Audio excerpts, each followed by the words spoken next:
The restaurant was cheap. Alara Quinn sat in old jeans and a faded jacket. She looked poor, but she wasn't. She was a CEO on a blind date.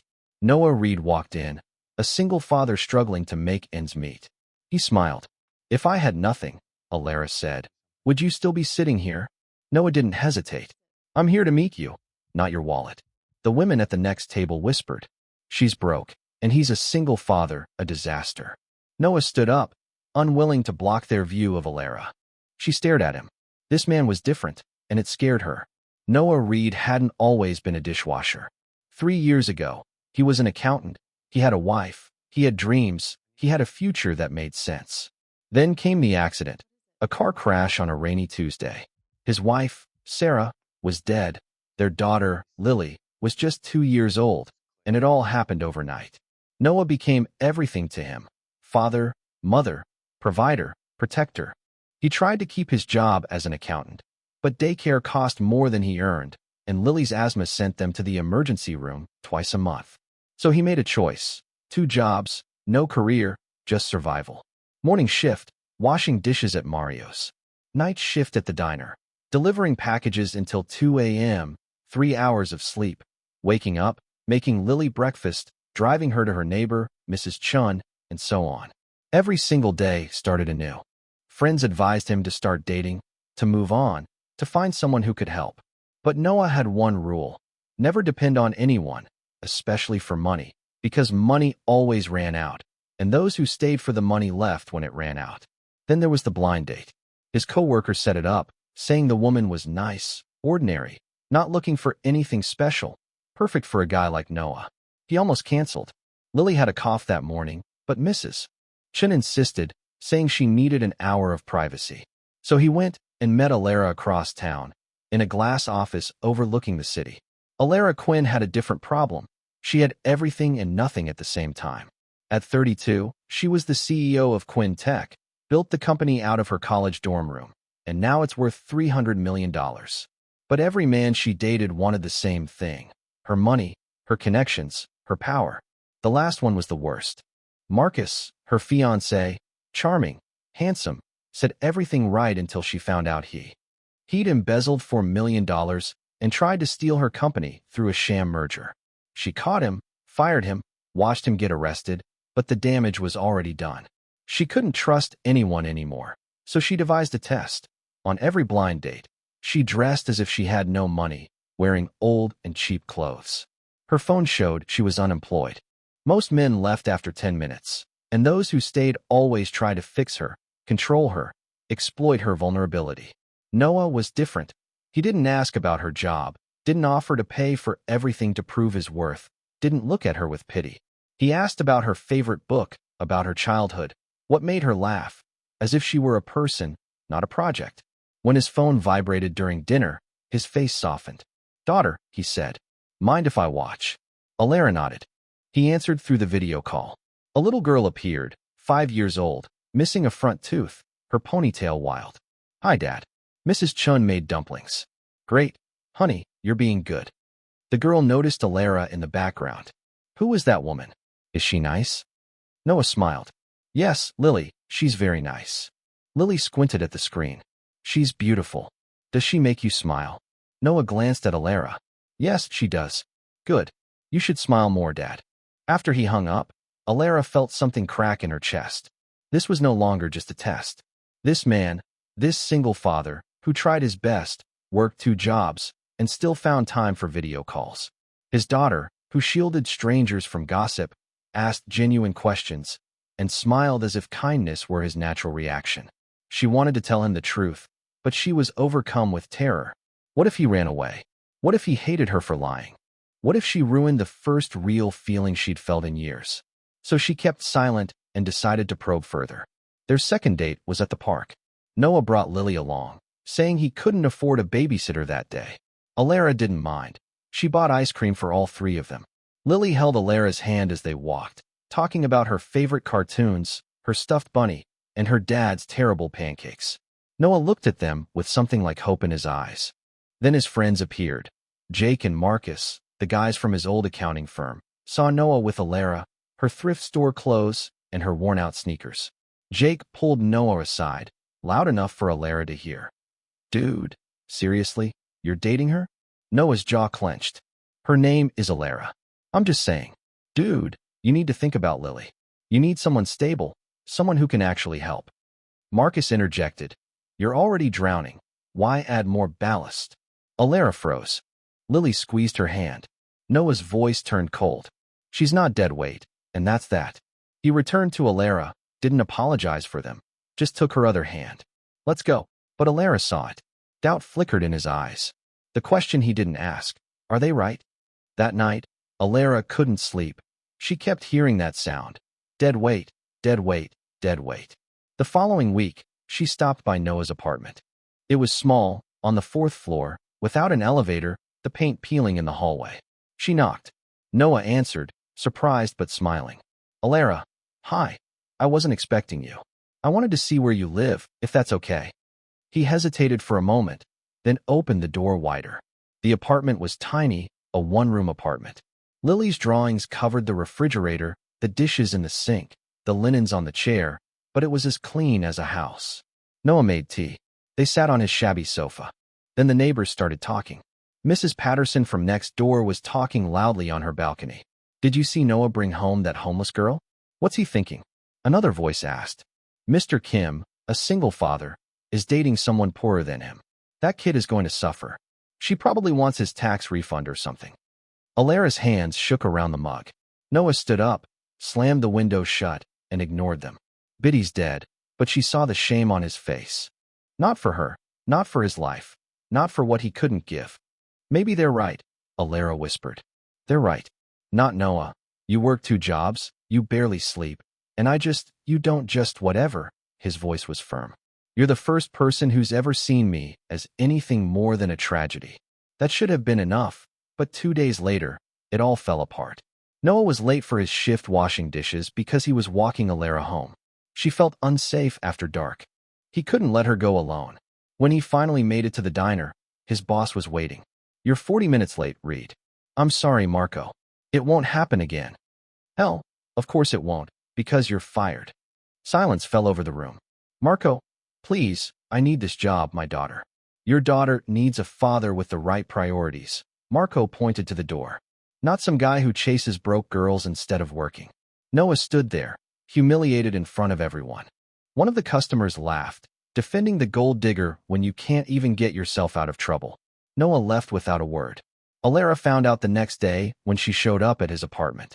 Guilt weighed heavily on her chest. I heard what happened, Noah. I'm so sorry. It's my fault.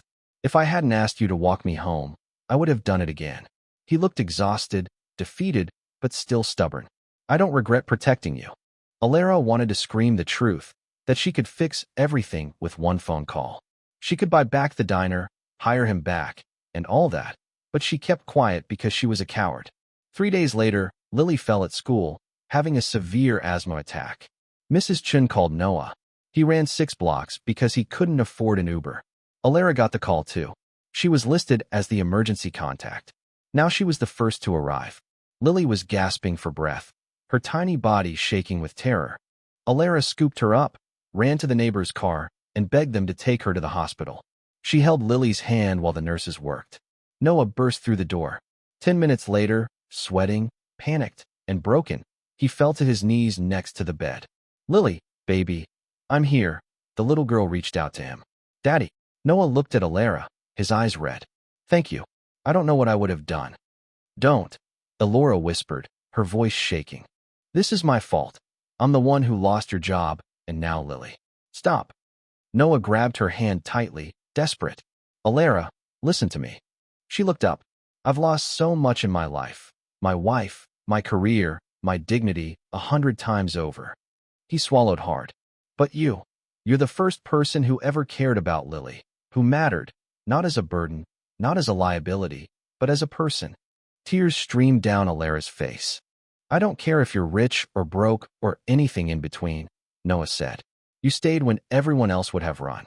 You came for my daughter, and that's more important than anything in the world. Alara broke down, sobbing, her face in her hands, because he was wrong. She was worthless. She was a liar, a fake, a coward, faking it while his life fell apart. and she didn't know how to stop. Comment. Heart. If you believe kindness is true wealth. The hospital bill arrived 3 days later, $12,000. Noah stared at the number until it blurred. He had $400 in the bank and no jobs. He was sitting at the kitchen table at 2 a.m.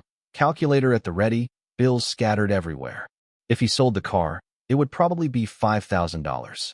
If he borrowed another $1,000 from Mrs. Chun, if he missed the rent, his phone vibrated. A news alert.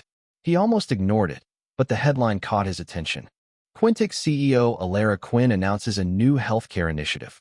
He clicked, and his world stopped.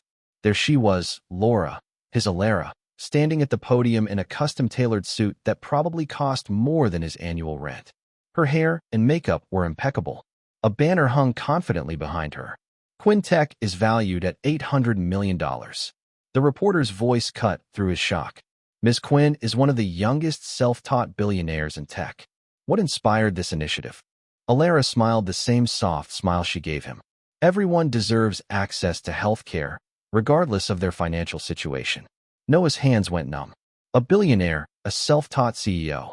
A woman who said she was unemployed, who wore thrift store clothes, who allowed him to pay for ice cream with coins was worth more money than he could have imagined in 10 lifetimes. He stood up so quickly that the chair fell over. Lily is awake.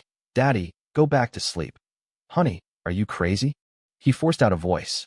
No, baby, just tired, but shaking. Not from anger, but from something worse, betrayal. The next morning, Alara showed up at his door with coffee and donuts. She smiled. Thought you could use some breakfast. Noah didn't take them. When were you going to tell me? Her smile faded. You know what? He turned the phone and showed her the article. The beauty faded from her face. Noah, don't. His voice was icy. Don't you dare. I can explain. Explain what? That you've been lying to me for weeks? That you watched me lose my job, struggle to pay the bills, panic about the cost of my daughter's treatment? I was going to tell you. He stepped closer. Not threatening, just broken. Alara, after I lost everything, after I humiliated myself enough for your amusement. It wasn't like that then. And how was it? His voice wavered. What was it? Some kind of social experiment? Look how poor people live. Tears filled her eyes. I was defending myself from what was from me. He laughed bitterly. I have nothing. I'm nobody. What can I take from you? My trust? She screamed, then more quietly. My trust. Noah froze. Alara's hand was shaking. I had a fiancé, Marcus. I loved him, planned a life with him, and he stole $4 million from my company, tried to destroy everything I built, used my love against me. Her voice wavered. Every man before him wanted my money, my connections, my power. No one has ever just wanted me. So you were testing me? Yes, you lied to me. Yes, you watched me suffer. Watch me panic over my daughter. Watch me choose between rent and food. She winced. I know. And you didn't say anything. Silence. Noah's voice grew quiet. Dangerous. If you didn't trust me, Alara, then why test me at all? Why put me through this? She looked at him. Tears were streaming because I was afraid. Of what? She gestured between them. You. What I was starting to feel, and what you felt. That you were real. That this was real.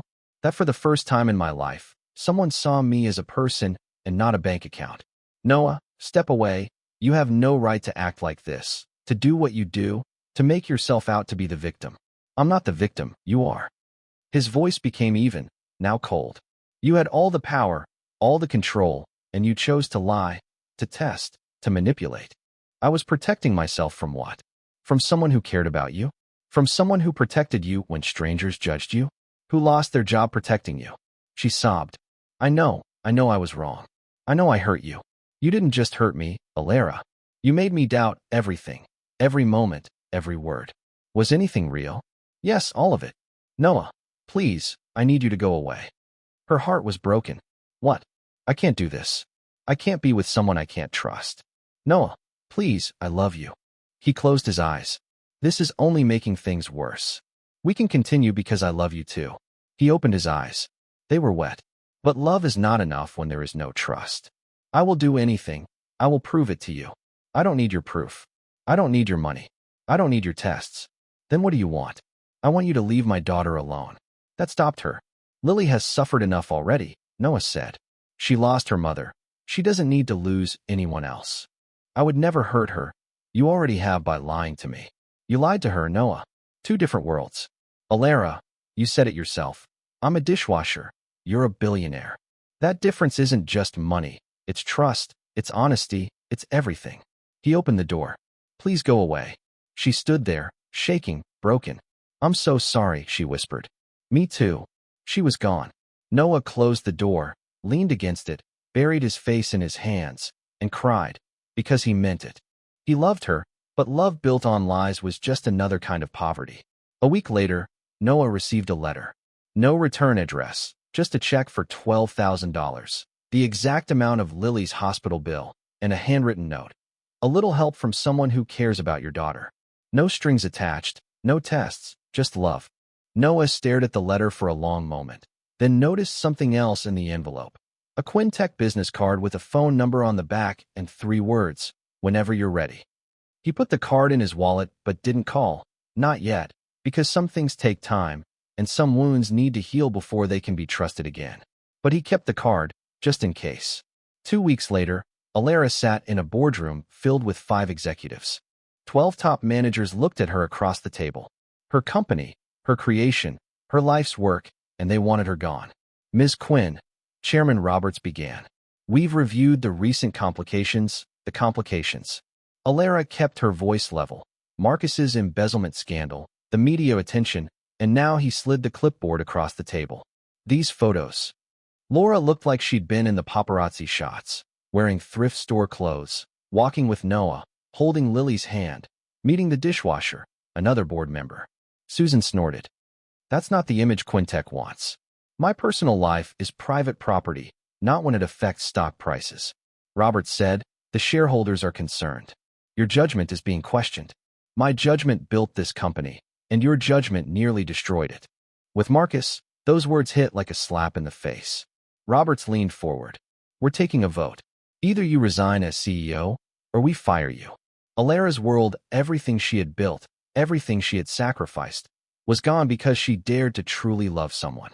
The boardroom door suddenly opened. Everyone turned. Noah entered. He was wearing a dishwasher's uniform, a grease stain on his sleeve, work boots, completely out of place in this glass tower. Security moved toward him. Wait, Alara said. Let him talk.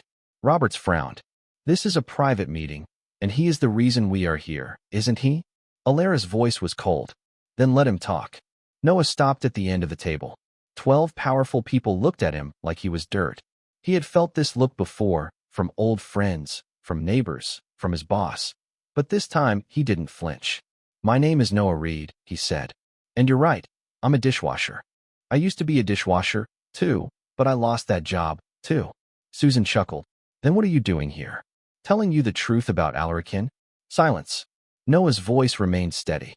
I've known CEOs, accountants, people with money, power, and perfect resumes. He looked at Alara, but none of them had half the power she had. Robert chuckled. Power. She lied to you, manipulated you. She tested me. Noah corrected. Because everyone she trusted before me used her. That's her problem, not ours. It's everyone's problem. Noah stepped closer. You want to fire her because she dated a poor man, because she didn't fit your image. We need leadership that makes informed decisions. She made the most informed decision of her life. Noah's voice rose. She decided to protect herself, to find a real man before giving her heart away again, and she chose you. Susan laughed. A single dad who can't even hold a job. Yes, she chose me. Not because I'm rich, not because I'm useful, but because I saw a person in her. He turned to the board of directors. You look at her, and you see profits, stock prices, brand image. I looked at her, and I saw a kind, scared, lonely person. His voice lowered.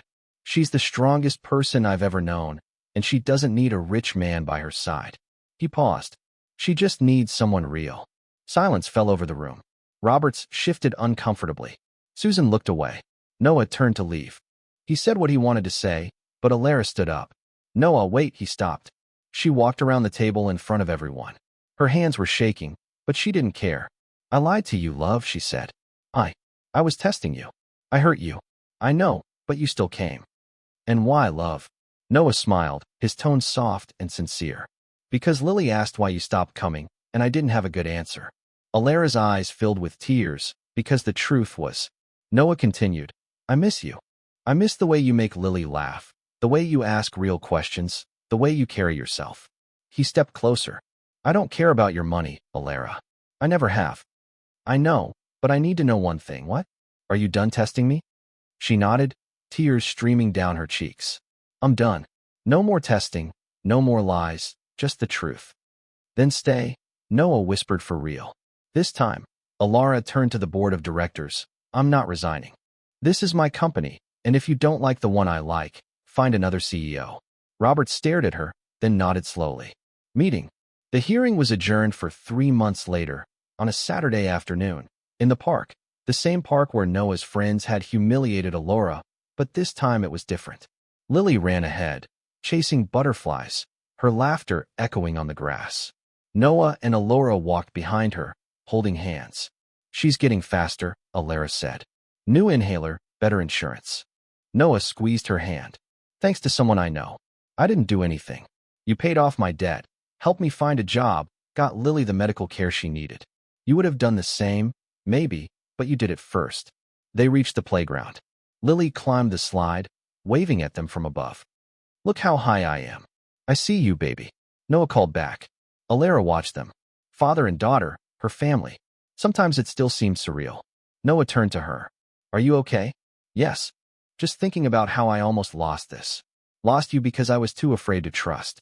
Noah pulled her close. You were protecting yourself. I understand. You didn't have to understand that now. I should have just been honest. We both made mistakes. Alara, you weren't lying, no? But I pushed you away when you tried to explain. It hurt. Scared, proud, he brushed the hair from her face. We were both protecting ourselves from the pain. Alara leaned into his touch. And now I don't want to protect myself from you anymore. She smiled through her tears. Me too. Lily slid down and ran over. Can we have ice cream again? Noah laughed. You had it yesterday, but Alara likes ice cream too. Alara knelt down. Your dad's right, maybe tomorrow. Lily pouted, then perked up. Can we go home and watch a movie? Home. Alara's voice wavered. Lily grabbed her hands. Yes, our home. The 3 of us. Noah and Alara exchanged glances.